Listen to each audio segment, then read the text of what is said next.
that's ever smoked pot.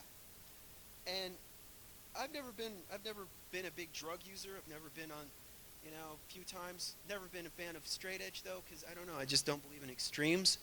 But good God, could you pick a more boring drug? Oh, I think I'm just gonna sit on this couch and listen to some Black Sabbath, man.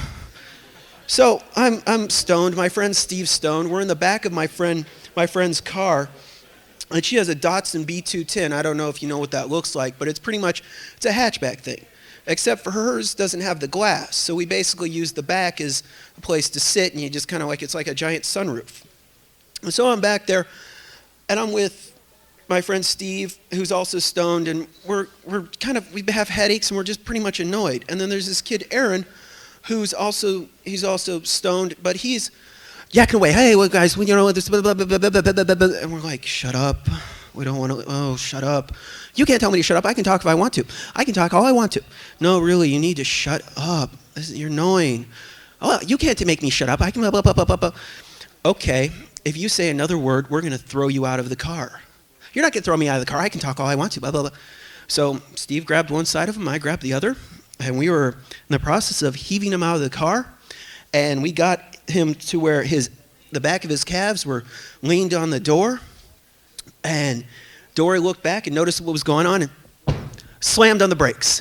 And we all went sliding forward, slammed into the front of the window. Aaron goes flying over the car, lands on the hood, lands on top of the car and rolls over and lands on the hood. And, he won't, falls off. And we're like, Dory's like, I can't believe you did that. Let's go, God damn it. Don't do anything like that again. And of course, Aaron wouldn't get back in the car. I mean, don't really blame the guy. We just tried to throw him from a moving vehicle. So, like I said, these are just going to be weird little snippets. They don't have really any ending to them. So, a little while ago, like a couple weeks ago, I was up in Olympia. And I was driving this band around. And we were at this diner before the show. And there's a diner, and then there's a bar in the back. And in between is the bathroom. My goal, my destination. So I go back to the bathroom. It's a really small bathroom. It's from here to the front of the stage and from here to the wall. And it's got a sink, a urinal, and a stall. But the stall doesn't have a door. And at first I'm like, well, I'll wait. And then I realized that, the train has left the station and the conductor is not going to be able to stop it. So I sit down and I'm doing my business, and this really drunk guy from the bar comes walking in, kind of half staggers over to the stall, and he's kind of looking in, and I'm looking up at him, and he's not looking at my dick looking for a free look or anything, but he's just mindlessly staring at me, and I'm staring up at him. And after a couple of seconds, I go, yes? He's, oh, right, sorry. And he goes over and he starts pissing in the urinal. And so I finish up. And I walk out of the stall, and this guy's still pissing, right? I go wash my hands. Another drunk guy comes walking into the bathroom and starts washing his hands. So I'm like, okay, now I've got to wait. I'm just standing there, finishes washing his hands. He proceeds to unrack at least 8 to 10 feet of towel out of the rack. He's just like, I'm going, good God, man, get out of the way. I just have to wash my hands. And so finally he starts drying his hands, and I start washing my hands. He finishes, and instead of leaving, he turns around and he steps to the back of the bathroom, and just stands there. And so I'm like, fuck, whatever. And the guy's still pissing. So I'm washing my hands, and as I finish washing my hands, 2 more drunk guys come walking in. So now there's in this small space, a large crowd. They stand on either side of this drunk guy who's pissing. And they proceed to start shaking him back and forth. And they're going, hey, what you doing there? You pissing? You're not doing anything funny there, are you? You're kind of drunk. You seem kind of drunk. You still pissing? You've been pissing a long time. And they just keep repeating all this mindless crap. And I'm just standing there and the guy who's being shook back and forth.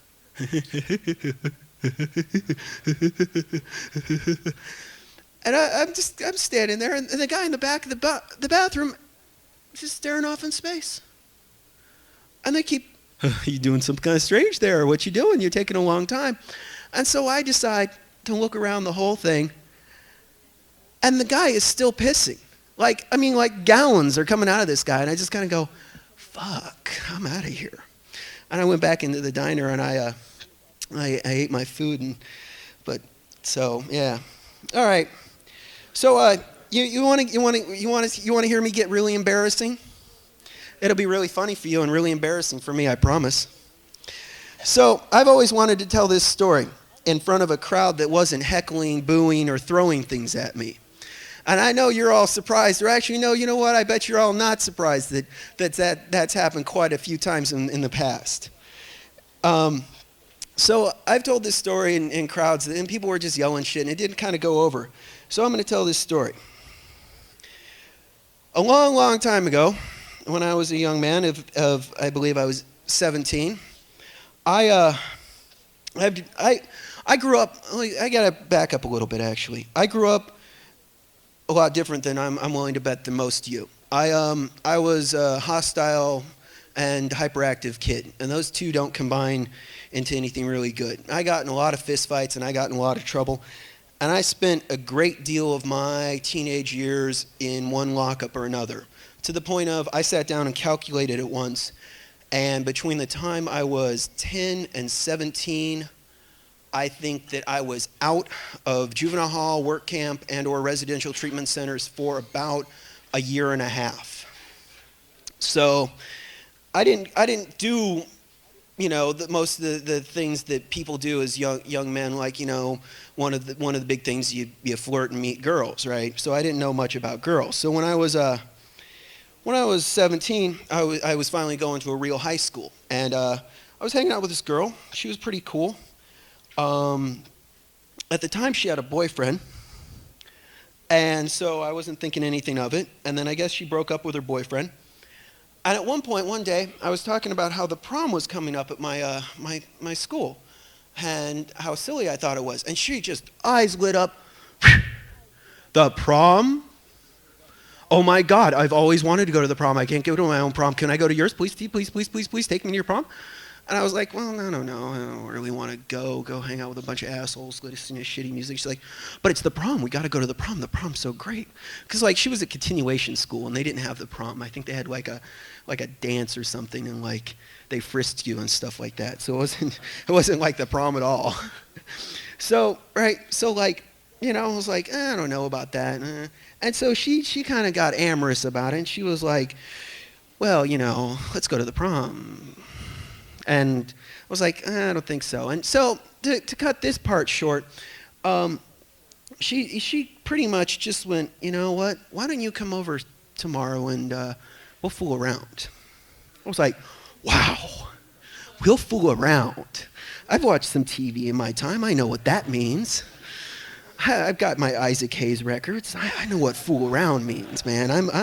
I'm hip on that lingo. And so I of course, I couldn't sleep. I was like, oh my God, I'm going to the zoo. I'm going to the circus. I'm going to fool around. Oh, and I'm all bad. I'm walking down the street. Yeah, motherfucker, I'm going to fool around.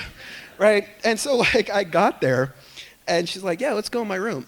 I'm like, okay. She was just really she had it planned. And I'm just kind of like, okay, I'll follow along. Do whatever you say, because, right? And she's like, okay, let's get naked. We were kind of kissing, and she goes, let's get naked. And I was like, oh, that's right. I got to get naked in front of you. Never been naked in front of a girl before. I'm thinking, I'm going to take off my pants, and she's going to go, oh my God, put that away and go home. That's inadequate for my needs. Right? And I'm just like, okay, I take off my shirt, my socks, my pants. I'm like, and she's like, she's already naked. And she's like, I'm like, okay. And I won't grotesque you with the details, because details, for me, I imagine would just make you run screaming from the room.